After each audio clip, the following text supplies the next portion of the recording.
You ever heard of country yodeling before? From the Himalayas of Jesusville. Now, I'm just a spoken word for y'all right quick. I got 2 quick poems. Nah, that's for later. That's for later. They ain't ready for that yet. You know what I'm saying? I got 2 quick poems. They'll be out your hair like naps on a hot comb.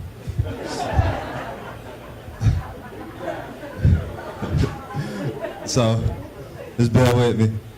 The title of this first poem is called Idol Worship, and it's a metaphor.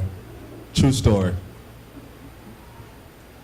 She became wet in who God should be to me. Misplaced like nerds in the school of hard knocks, had my heart skipping beats like the hands on the clock.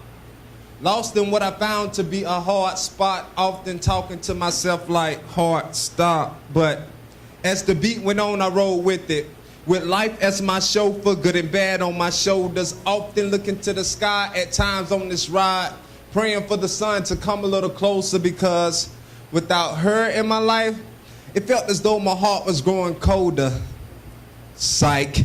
Man, was I insane, or was sanity even in me to credit the reality of her and I to ever be, as I put in work on bending knee for we, without first seeking the kingdom of he who created me? I've come to realize it may not have been healthy for us to be spiritually, especially if I keep her in a place in my heart where God should be. Worshipping the identity of an entity that's just like me, made full of imperfections just like me. And what's worse is I love her more than that man that looks just like me. Committed to fulfill her every need, even if it meant I being compromised to see her smile. I am guilty of idol worship because of how I loved her style, more than I love how I could be putting my energy towards what God called me to be. Operating in ministry like it's only for she, every time she calls for me. And what's sad about it is she openly refuses to give any level of commitment back to me. So actually you can say I was a fool, a sucker for love, caught up all because I had her in a place in my heart where God should be. On the verge of jeopardizing all present and future blessings God has in store for me. So the moral to this story, or the truth to these metaphors, is put nothing before the Lord and blessings shall reign in your life forevermore. From the rich to the poor, this is a jewel wrapped in a gift you can't buy out the store. Apply it to your life and you shall remain blessed forevermore. God first and everything else secondary. It's necessary. We carry this in our hearts and guard it with all diligence. And please, people, take heed and don't be like me, putting people, places, and things in your heart where God should be. True story. True story. And what's sad about it is she left me for a Happy Meal. I'm just playing. But the title of this next poem is called Restoration. Because after you go through a situation like that, you need some restoration. You need to be revived. You need to be brought back to life. And I don't know nothing better to restore you than some good vitamin water. Just playing. I found true love when I was once stuck between a rock and a hard place.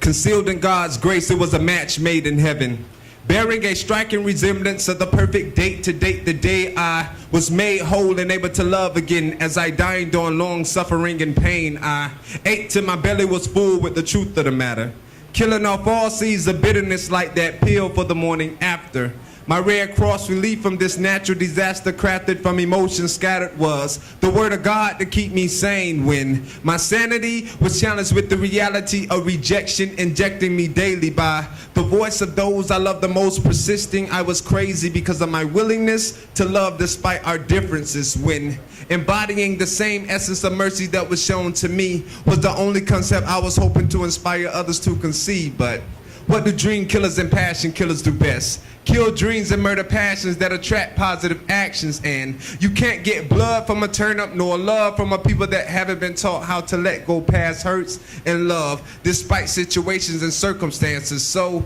I guess what I got in return were the only thing they were capable of giving. Without exempting myself in times past, you can credit 50% of the experience to me reaping what I've sowed, and the other 50% to the propensity of one's nature showing their true character.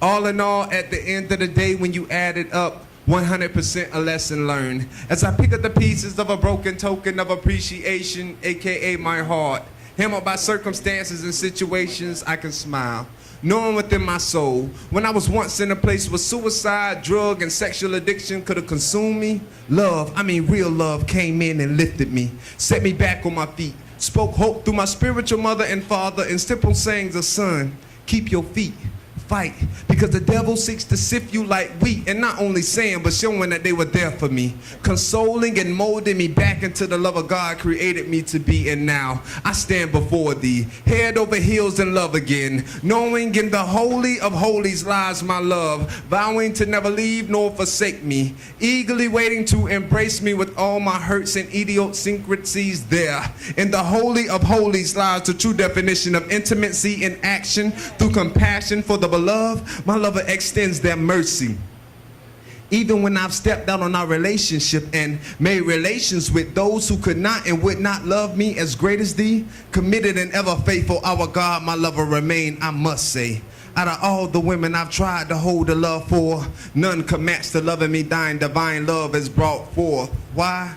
True love can only come from one source, and that is the Lord. And from that I've learned, in order to receive that love, you got to give it. And in order to live out that love, you got to die. So I die daily to every past relationship and ungodly soul tie that seeks to bind and place me in a state lesser than God created me to be in. Understanding that the love I desire is greater than the fullness of the love I possess. I release all old vows and covenants in order to advance in the true essence of what this love is. Being conscious of not getting too familiar with its presence so I don't take it for granted. This love is, for lack of better words, amazing. The better half to the whole of me that was given to make me whole ultimately. So if you ever find yourself stuck between a rock and a hard place, with your heart beating at a fast pace and anxiety slow dancing with the shadow of your worries, wording, negativity in your ear and fear, climaxing off your insecurities, be still. Trust in the Lord with all thine heart and lean not unto thy own understanding, because it could be between that rock and that hard place that God is waiting to meet you and embrace you like he did me. Thank you.